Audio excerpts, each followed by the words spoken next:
কি করস? 3:54 বাজে, এখন এসে কফি বানাইতো। এত রাইতে বিকালবেলা, প্রায় বিকাল কাছাকাছি।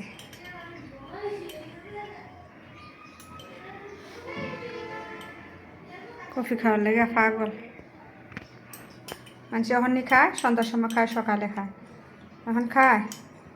হ্যাঁ, বিকাল ঘাম বাইরে করতেছে, কারণ নাই, বিকালে মিটাইছে। বিকালও না, প্রায় দুপুরের পর।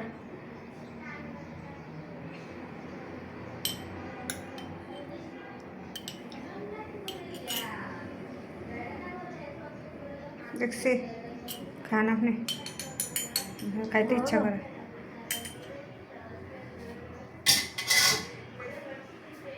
হাজারা থেকে পড়ালে না, শুধু খাওয়ানার ফাইবাজি করেন সারাক্ষণ।